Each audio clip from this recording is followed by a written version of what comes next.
चरण कमलेभ्यो नमः। श्री राधा वल्लभाय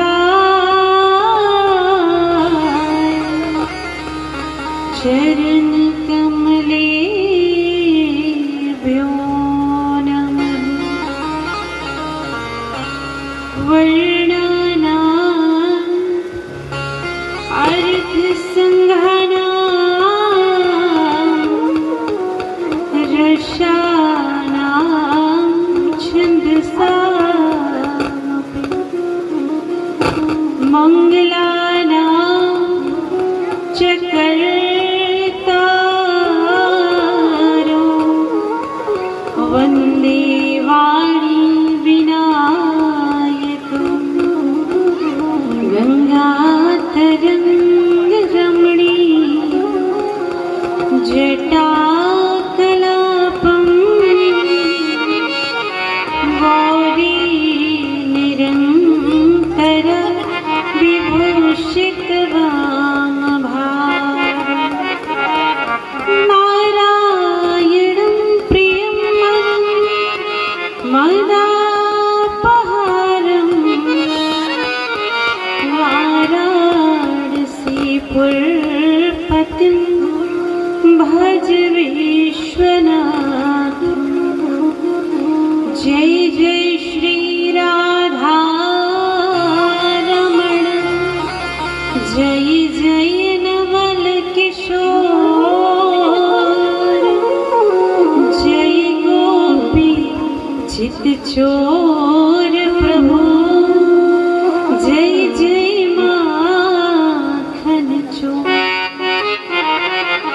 सब द्वारन को छोड़ के हम आए आपके द्वार। हे वृषभान दुलार जो हम सबकी ओर निहार, हम सबकी ओर निहार। वसुदेव सुतं देवं कंस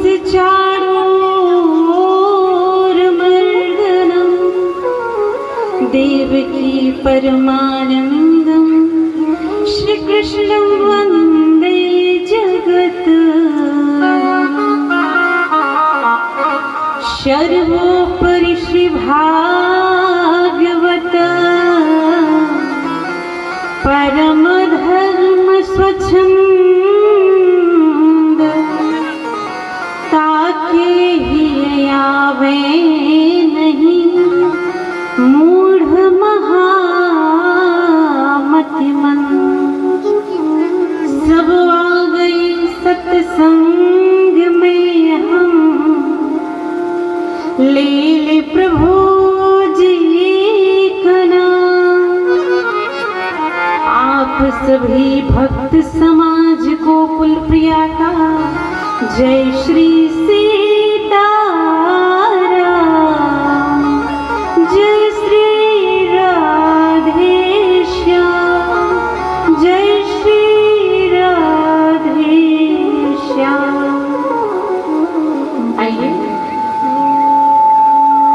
परम ब्रह्म परमात्मा अनंत कोटि ब्रह्मांड नायक जगत नियंता जगताधार पार ब्रह्म परमेश्वर सच्चिदानंद श्री कृष्णचंद्र ठाकुर नमन करते हुए अर्चनीय वंदनीय पूजनीय प्रातः स्मरणीय जगत जननी जगदम्बा श्री राधे रानी सरकार के चरणों में प्रणाम करते हुए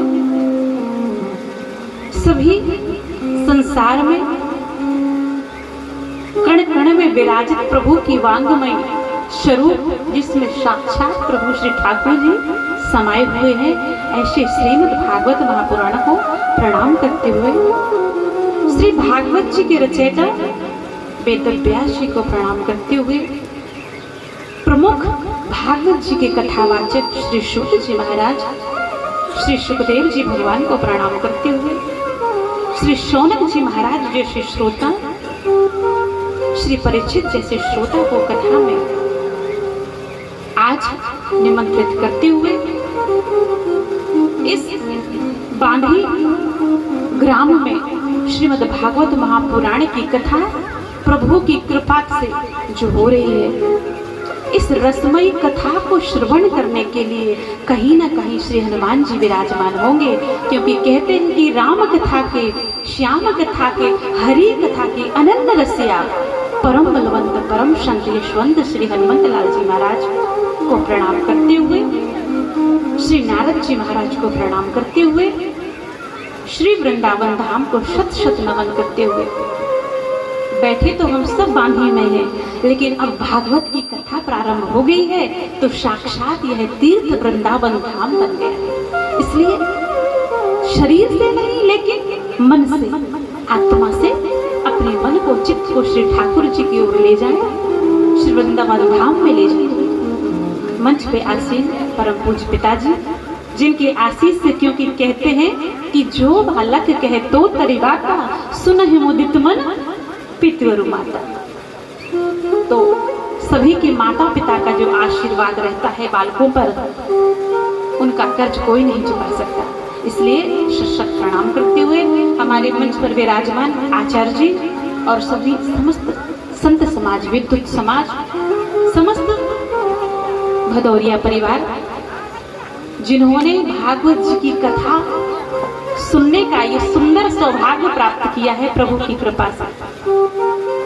क्योंकि कहते हैं, हमको लगता है कभी कभी हम विचार विमर्श करते हैं, कहीं भी कथा कहने जाते हैं तो लोग कहने लगते हैं कि दीदी हम भी विचार बना ही रहे कि भागवत करवा ही डालें।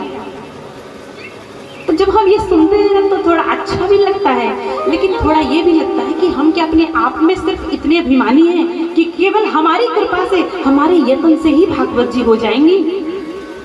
ऐसा बिल्कुल भी नहीं है, क्योंकि ये जो भागवत हो रहे केवल हमारा यत्न नहीं है, ये हमारे जन्मों जन्मांतरों के, युगों युगांतरों के, कल्प कल्पांतरों के जो पुण्य के पुंज उदय हुए हैं, जब उनकी कृपा हुई है ना, तब यह भागवत सुनने का अवसर मिला है। केवल हमारे यत्न करने से नहीं, लेकिन हम परम भाग्यशाली हैं जो उनकी कृपा हमारे ऊपर हुई। ठाकुर जी ने हमको चुना है कथा सुनाने के लिए और हमको चुना है कथा कहने के लिए, इसलिए ये उनकी कृपा है।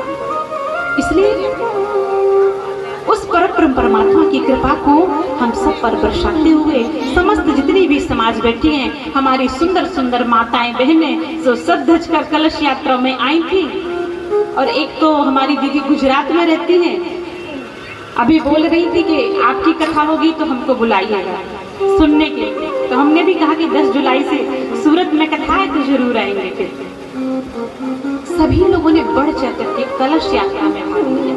देखो कितना समय हो गया, लेकिन सब कैसे बैठे हैं? ये भगवान की कथा का प्रभाव है। ना तो किसी को थकान लग रही है और ना ही किसी को हमारे ख्याल से नींद आ रही है। और जिसको आ रही हो तो हाथ उठा देना, हम वही समझ जाएंगे कि वह सब आज कथा। चलिए प्रभु की कथा की ओर चलते हैं। एक बार जोर से जयकारा जरूर लगा लीजिएगा, ताकि जो सो गए हों, अगर कुछ तो चले गए होंगे तो कल से जरूर आएंगे। बोलिए श्रीमद् भागवत महापुराण की। अभी आनंद नहीं आया, थोड़ा तेज से लगाएंगे। बोले ठाकुर जी महाराज की। अभी भी आनंद नहीं आया, थोड़ा और पुष्पेंद्र भैया को जोर से लगाना है, क्योंकि देखो 16 वर्ष के सूत जी सुखदेव जी ने कथा सुनाई थी और आज श्रोता परीक्षित भी 16 वर्ष का। ऐसा संयोग पहली बार हुआ है। और बढ़िया जो ध्वज लिए हुए थे ना, एकदम हनुमान जी महाराज जैसे चल रहे थे, बढ़िया बड़ी कृपा है प्रभु की। एक बार सब लोग जोर से लगाएंगे, बोले राधे रानी सरकार की। अब कुछ अच्छा लगा, आइए चलते हैं कथा की ओर। 2 बार प्रभु के चरणों में स्तुति करेंगे और भगवान की स्तुति ऐसे नहीं करना है कि जैसे मच्छर मार रहे हैं। मच्छर तो नहीं काट रहे आप लोग तो बढ़िया से अपने हाथों को खोल करके और अपनी हस्ती को भूलकर, ये नहीं सोचना है कि हमारा बहुत बड़ा रेस्टोरेंट है, हम तो मालकिन हैं। अपनी हस्ती को त्याग कर मस्ती में भगवान का नाम लेंगे सब लोग। अपने अपने हाथ खोल लीजिए जितने भी बैठे हैं और स्तुति करेंगे कि आओ चले हम श्याम कथा में, आओ चले हम श्याम कथा में, श्याम कथा होने लगी है। आओ चले हम श्याम कथा में, आओ चले हम श्याम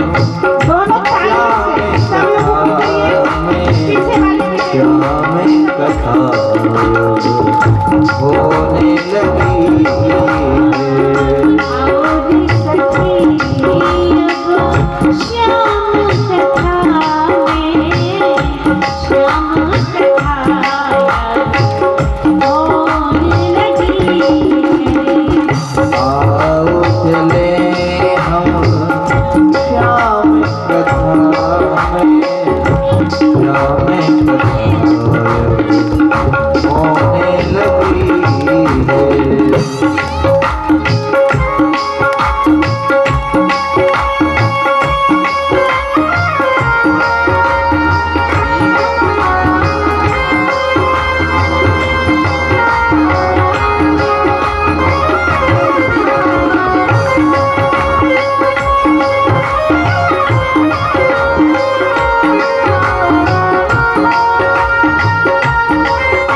श्याम कथा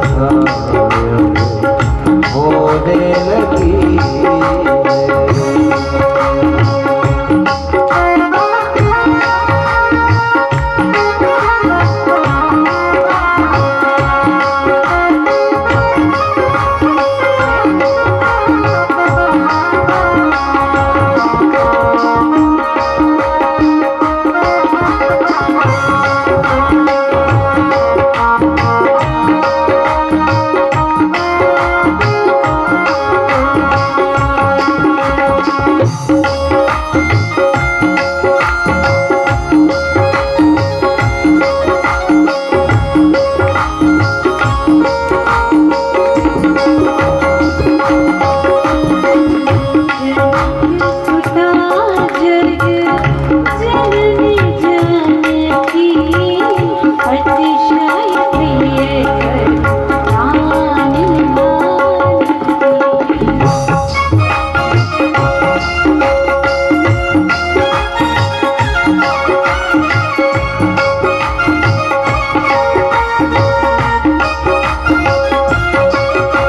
हिला दो भाई दोनों हाथ सब ऊपर कर ले, सब लोग पीछे वाले भैया लोग। जिनके परिवार में ना भगवान का नाम लेने की परंपरा हो, और जो रावण के खानदान से, प्रेम से बोलो राधे राधे। सब लोग ऊपर करें और बिल्कुल 2 सेकंड का करवाएंगे, थकान नहीं होने देंगे। कि मेरी लगी श्याम संग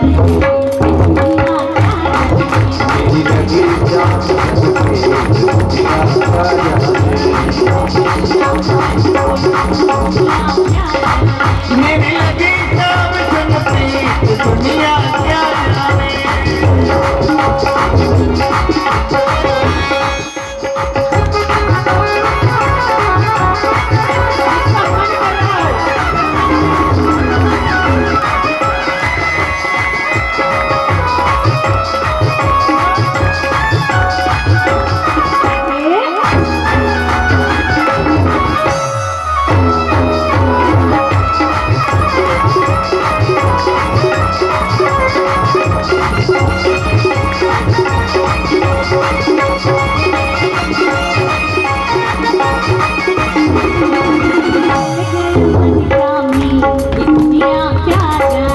मुझे मिल गया मन का में ये दुनिया क्या जाने।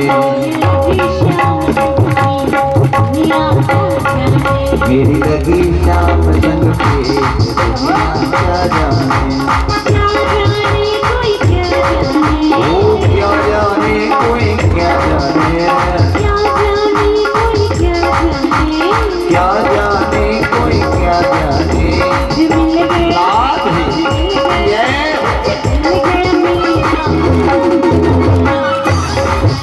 मुझे मिल गया मन का में दुनिया क्या जाने। मेरी लगी जान संग पे दुनिया क्या जाने। लगी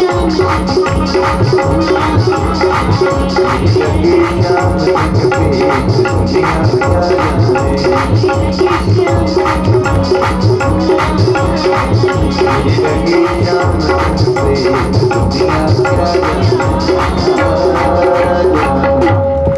मेरी लगी श्याम संग प्रीत ये दुनिया क्या जाने। कुछ माताएं तो बैठी हैं पीछे और क्या बोल रही है कि मेरी लगी सृष्टि के पापा से प्रीत। प्रेम से बोलो राधे राधे। तनिक जोर से बोल दो, तनिक और जोर से राधे राधे। पीछे वाले भैया बोल रहे हैं कि ब्याह करा दे। प्रेम से बोलो राधे राधे।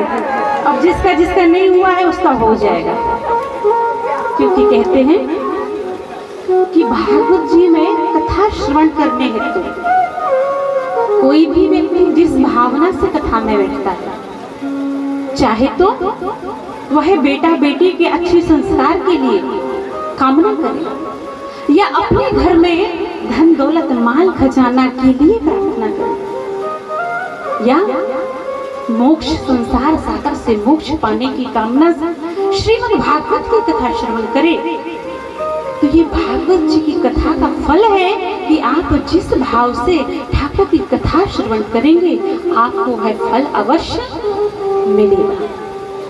तो अगर किसी के मन में कुछ ऐसा हो तो ठाकुर जी से बिल्कुल मांग सकते हो। कहते हैं कि मांगना है तो केवल प्रभु से। कभी भी अपनी गरीबी का जिक्र किसी संसार वाले के सामने मत करना, किसी दुनिया वाले को मत बताना कि मैंने आज घर में भोजन नहीं पाया। क्यों? क्योंकि संसार के लोग मुंह पे तो अच्छे बनेंगे लेकिन बाद में आपका उपहास बनाएंगे। अगर भूखे भी हो, किसी भी परिस्थिति में हो, उस ठाकुर से केवल कहो, केवल अपनी विपत्ति उससे सुनाओ, संसार से कभी मत सुनाओ। क्योंकि अपनी अपनी घर हम सब का भूख पीर, पर इन्हें पीर सब घर नन की। अरे धन धन यदुवीर, धन धन रघुवीर। ये भागवत जी की कथा बड़ी ही कल्याणकारी है। कहते हैं कि भागवत जी की कथा कल्प वृक्ष है। कल्प वृक्ष अर्थात श्री भागवत जी में बड़ा ही सुंदर श्लोक आया, निगम कल्पतरुर्गलितं फलम् शुकमुखादमृत द्रवशयुतं पिबत भागवतं रसमाल्यं मुहुरो रसिका भुवि भावुक। निगम कल्पतरुर्गलितं फलम्, ध्यान से समझना। देखो संस्कृत की जो भाषा है थोड़ी क्लिष्ट है, कठिन है, लेकिन हिंदी सभी को समझ में। कहने से तात्पर्य इस श्लोक का अर्थ है कि संसार में किसी भी फल को खाएंगे बड़ा आनंद आता है। अभी आम का सीजन चल रहा है, जब आम खाते हैं तो उसमें गुठली भी निकलती है, छिलका भी निकलता है, गूदा भी निकलता है और रस भी निकलता है। लेकिन प्यारे, ये प्रभु श्री भागवत ऐसी कथा है, ऐसा कल्प वृक्ष रूपी फल है कि इसमें ना तो गुठली है ना छिलका है, केवल और केवल रस ही भरा है। ना यह फल गलता है ना सड़ता है, इसका रस कभी भी खत्म। सुख मुखादमृत द्रव संयुतम, इसलिए कहते हैं कि संसार की जो रस है ना, रात को पीते हैं और सुबह को उतर जाते हैं, लेकिन प्रभु की कथा, प्रभु के नाम का जो रस है ना, एक बार चढ़ता है तो फिर उतरने का नाम नहीं लेता। इसलिए कहते हैं कि उस रस का क्या, तो जो रात को पिया सुबह उतर गया। जो भी पीते हो ना वो छोड़ देना, और आज से प्रभु श्री कृष्ण नाम का प्याला पीना। इसका रस, इसका नशा दिन पे दिन चढ़ जाता है। इसलिए ये भागवत बड़ी ही कल्याणकारी है। श्री भागवत जी के महात्म की कथा, प्रथम दिवस की कथा कहाँ प्रारंभ होती है? हरिद्वार नाम के क्षेत्र में। हरिद्वार में नेमिषारण नाम का क्षेत्र है कि सुंदर से वृक्ष के नीचे यह मधुर कथा प्रारंभ होती है। अब जो मधुर कथा प्रारंभ होती है आनंद वन में, प्रथम श्रोता कौन है कथा के? किसी को पता है? किसने किसने भागवत श्रवण कर ली? पता तो सभी को होगा। कहते हैं कि भागवत जी के परम जो कथावाचक है वो सूत जी महाराज माने जाते हैं, और प्रमुख श्रोता सौनक जी महाराज। इसके बाद सुखदेव जी कथा श्रवण कराते हैं और परीक्षित जी सुनते हैं, जिससे रामायण के श्रोता काकभूषण जी, गरुड़ जी महाराज, गीता के श्रोता पांडुनंदन अर्जुन। ये कथा प्रारंभ होती है। देखो ये कलयुग चल रहा है, और कलयुग के लोगों के तरण तारण की चिंता प्रभु की कृपा से व्यास जी महाराज और नारद जी को बहुत पहले हो गए थे कि द्वापरे शमनो प्राप्ते तृतीय युग पर। जब कलयुग के आने का समय हो गया ना, और प्रभु अपनी लीला को संपन्न करके प्रभु श्री कृष्णचंद्र जब इस धराधाम को छोड़कर जाने लगे, एक बहेलिये ने शल का बाण बनाया और प्रभु के चरणों पे प्रहार कर दिया। भैया साउंड वाले भैया वीडियो चालू कर दीजिए। जब शल के माध्यम से प्रभु के चरणों में वार किया, प्रभु की लीला तो हो ही रही थी। प्रभु ने कहा अच्छा हुआ तेरे वजह से आज मैं यहाँ से जाने का भागी बन गई, क्योंकि मेरी लीला तो पहले ही पूर्ण हो गई थी। और जैसे ही प्रभु जाने लगे,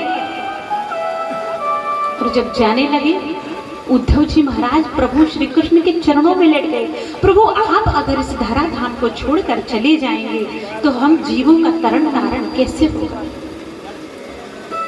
हमारा कल्याण कैसे